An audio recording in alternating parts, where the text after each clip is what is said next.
Welcome to the installation instruction video for quick covers. Today we'll be covering installation on the GMC 800 platform extended cab model.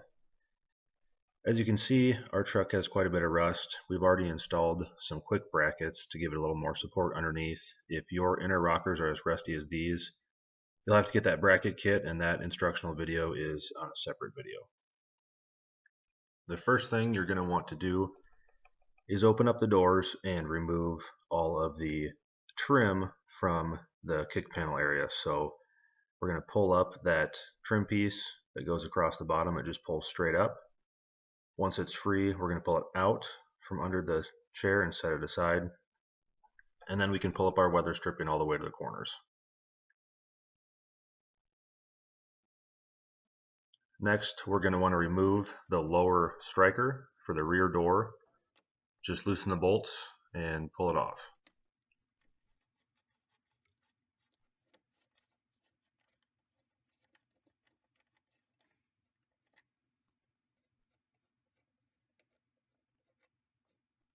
After that, we've got this little piece of plastic. We'll zoom in here. This little slider piece. Now it's already been removed, but I'm just showing you again in the video that you're going to want to be really careful pulling that off. It's a delicate piece of plastic and we do have to reuse it. So kind of work all the way around the sides and pull it off very gently.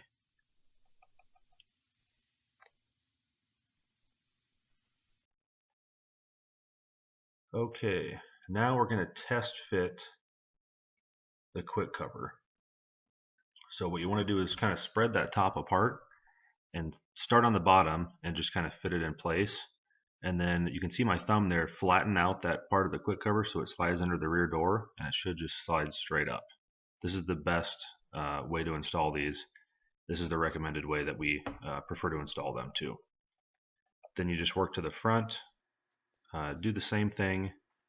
You're going to want to kind of flatten it out a little bit so it doesn't get scratched up on that corner of that door. And put it into place. Now, if you have a truck that has running boards or side steps, we do recommend removing those, but we know some people are going to try it anyways, so we figured we'd at least give you an alternative method here.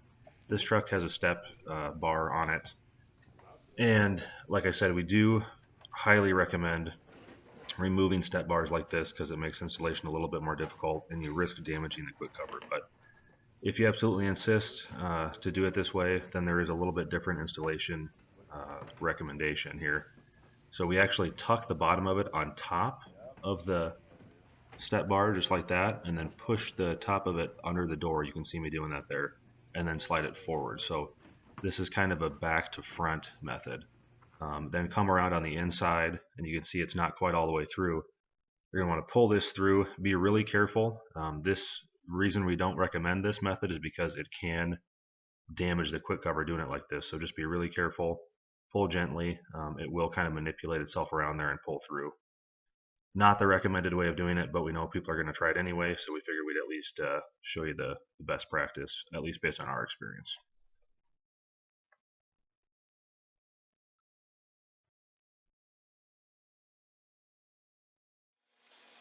Okay, once you've test fit it and everything looks good, you're going to want to start removing the loose rust scale on the truck. These things are notorious for keeping a bunch of gravel and dirt and rocks trapped up in the rocker. And you'll see once I start tapping it some more, it gets really dusty. You're going to want to do everything that you can to get all that dust and rocks out of there. But as you can see right now, I'm just kind of going along with the hammer, getting rid of any loose rust scale. This truck actually had a lot of Bondo on it because they've been repaired once before. And then we also recommend, once you've got all that loose stuff off of there, go through with high air pressure and shoot all that dust and debris out of those rockers as best you can. You're going to get a lot more longevity out of this if you can get all that loose scaling off of there and everything that's trapped inside the rockers out. Another thing to note, since the quick covers are thin plastic, we want to make sure that nothing is going to be protruding and possibly showing through. So any spots that stick out past the plane of the original surface of the rocker, we're going to kind of want to push those up out of the way. and sometimes you have to use a pliers or something, but we just want to make sure that there's nothing going to be pushing against the quick cover. We don't want to deform that plastic and make it look silly. Now we're on to treatment, and we can use the recommended grease that we've got on the instructions there for you. We just apply it with a regular paintbrush. Be really thorough, jam it into those cracks and crevices as much as you can. What we're trying to do here is form a complete seal on every surface that you can reach to keep water and air and hopefully salt out of there too. So be really thorough on this coat. Get it really good. And once you've got that done, we want to coat the inside, and this is the product that we recommend, like 90. You can get that online. We actually are going to have a link on our site here soon to get that, but this is something you want to spray on the inside of all the cavities. So the thick grease covered kind of the outside surfaces. This stuff covers the inside surfaces. Again, we're going for a complete seal all the way around every piece of metal, trying to interrupt that chemical reaction so the rust can't spread, or at least we can significantly slow it down. Now, if you followed your instructions, you already pre-taped your quick covers and then sent them off to paint.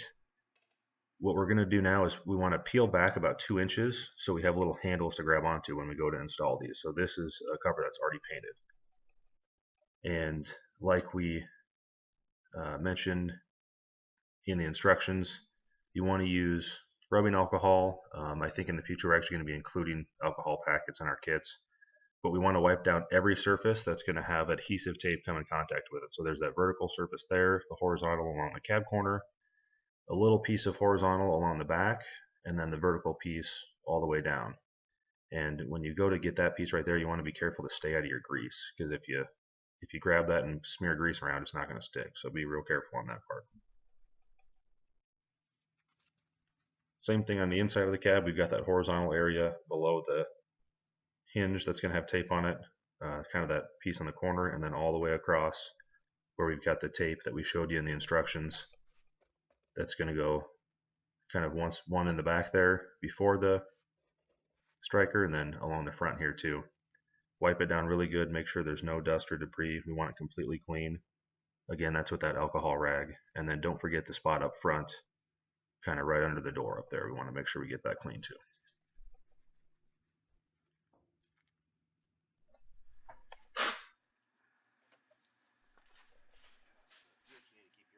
So this is another view of us installing the quick cover the correct way. Again, we're fitting it over the bottom part of the cab corner.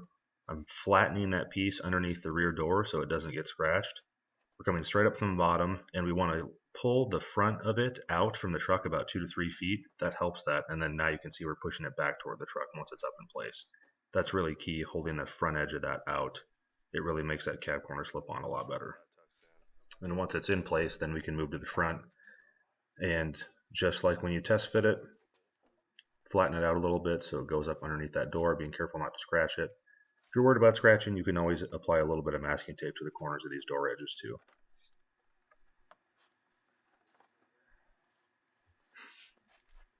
And then, I don't know if it was mentioned before, but we do want to probably loosen the bolts that hold the bottom of the front fenders. It makes tucking it in on the edge here a little bit simpler.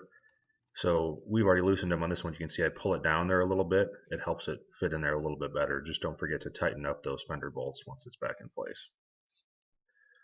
So now that it's set in place, we're ready to tape. This is the trickiest part, and it requires definitely some patience and doing it right. So we want to pull the top edge away from the truck about an inch or two if you can, and we're going to grab onto those little handles for that backing material and pull off the rear horizontal piece and the top horizontal piece, and get both of those off there. And once they're off, again, we're still holding it away from the truck. We want to push down on the bottom edge of the cab corner and make sure it's fully seated all the way down. And then we also want to pull it back to make sure that it's fully seated back so that it's not interfering with the door. Once we're comfortable with the placement, we can go ahead and press down on those two pieces we just pulled off. The top edge of the quick cover, that hard line, should be just below the valley of the body line on the truck. Now we can reach up from behind underneath the cab and pull down the backing on that vertical piece, and then kind of push back while we're pushing down. to make sure that it's on there securely. And this tape is pressure sensitive, so we want to make sure we're pressing it several times and press with a good amount of force. That's going to ensure the best adhesion and longevity. The tricky part next is getting that little vertical piece that's tucked in the door. You can see me kind of reach up here in a second. I was kind of working from both sides. It can be a little bit frustrating to get to this piece just because it's hard to get to, but take your time. What I'm doing is I'm kind of pushing that little handle that we made, that little strip, toward the inside and then grabbing it from the inside and then pulling it down. And that seems to work pretty well. And then we're going to make sure that we push hard on that too to get the adhesion. And once you've got that bugger pulled off, you can pull off the horizontal strip that goes underneath the hinge. I think I've already done that here in the video. And then you can proceed with the pieces that go along the rocker. So looks like I've got that rear one pulling off now. And hold it away from the rocker until you've got them off of there, just because you want to make sure everything's lined up. So I've got them all off of there now, and I want to make sure I line up my holes with that striker, right where that door striker goes right there. Make sure everything lines up, and if it does, then I can start pressing everything into place, making sure that we're pushing all the way back up against that pinch flange. We don't want it to stick out too far, so pushing it all the way back before we start applying it. And then pull off that front strip. There's that piece of tape right along the front. We don't want to forget about that. And then we can apply pressure there too. Same thing, we're going to want to push hard there. We want to pull back that weather stripping a little bit on the corner. It might be a little bit tight. Just pull it back while you're pressing down. And then proceed to apply pressure to the entire thing to make sure that we have proper adhesion. I'm just kind of working back and forth a few times, applying good pressure. So at this point you can start to reinstall your interior components. This weather stripping that I'm putting in place, we're installing that back over the pinch flange, and we're also putting it over the top of the quick cover. So this is covering up the quick cover. That's why we wanted to make sure it was flush up against that pinch flange. And this is what gives us that seamless OE appearance as well. So we're putting it over the top of everything. Make sure to push those weather strip pieces all the way back into those corners. They have a tendency to move forward, and then it's going to feel like the weather stripping is too long once you get to the middle. So really push them back into the corners first before you start putting them in place, and they'll fit a lot better once you get to the middle.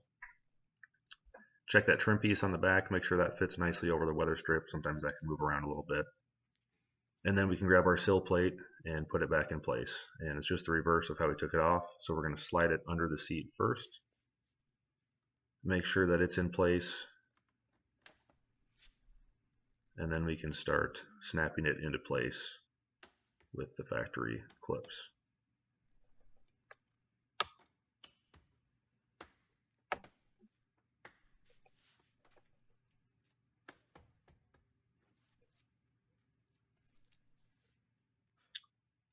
Give it a good once over, make sure everything's lined up. And once you're comfortable with how it looks, we can proceed with reinstalling the striker and that little plastic guide piece that we took off earlier. Now this guide piece we've retaped, so I didn't really show that, but you want to clean off all the old tape and put some new tape on the back of that before you stick it in place. The tape is the only thing that holds it on, so we really need to make sure we put new tape on the back of that. And then we can set our striker in place, install our bolts, and make sure we tighten them all the way and torque them to spec. Now we're ready to do the underside. We want to pull down on the rocker a little bit before we start clamping it to make sure we get a good gap between the bottom of the door and the quick cover. You can see here I've clamped it in place. It's better to start in the middle and work one way. We just want to make sure that we maintain that gap underneath the bottom of the door. We don't want the doors to be rubbing on the quick cover when they're closed. So sometimes it does take quite a bit of work. You've got to kind of really pull down on them. But make sure you pull down and get that door gap before you start putting in your rivets. And once you're comfortable with that door gap and you've got the clamps placed, you can start drilling holes to install your rivets. Now, placement of the clamps is your discretion. The trick there is trying to place them in a way so that you get the least amount of sort of waviness in the bottom of the rocker. Because it's plastic, it's not going to be quite as smooth and straight as a steel piece, so you can kind of manipulate where you put those locking pliers to get the least amount of waviness. Drill your holes right next to your pliers. That'll make sure everything lines up the way that you want it to in the end, and rivet everything in place. Again, starting at the center, I found I had better luck if I started at the center and worked toward the front of the truck, and then went back to the center and worked toward the rear. It had the least amount of waviness that way.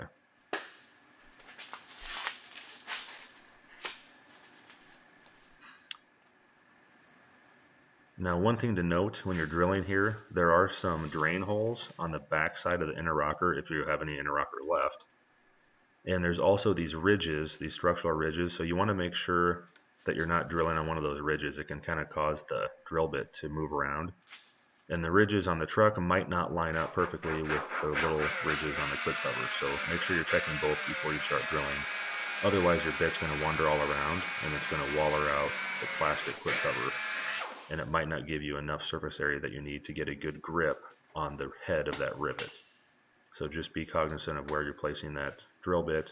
Make sure it's on a flat spot for both pieces, and you're really careful about holding it in one spot and not letting the bit drift.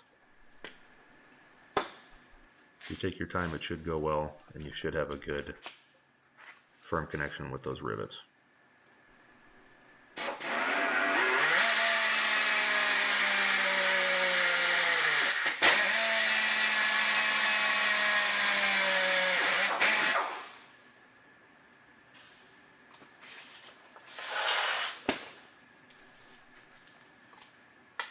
Now you can kind of move these locking pliers as you go. Once you have rivets in place, they don't need to be on there anymore.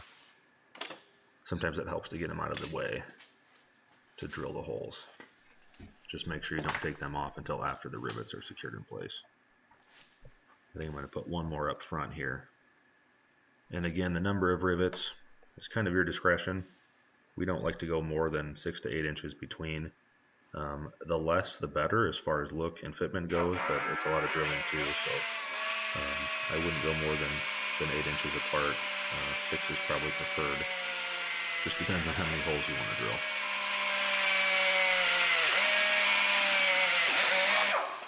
So this is from the middle to the front on this particular truck. Then we'll repeat the same process, pulling down and clamping from the middle to the rear, drilling the holes and putting the rivets in place. And once you've got that done, you should have a nice looking underside of your rocker from front to back. There's a little bit of waviness there, not anything you're going to notice once you're standing up, but you want to eliminate as much of that as you can, so be careful where you place those rivets. And if all goes well, you've got a truck that looks rust free. This truck came out really nice. This is actually our promo truck. It's going to be getting some stickers here soon. But yeah, we love it. Do the same thing for the other side. And thanks so much for watching. If you've got any questions, go to the Facebook Installers group.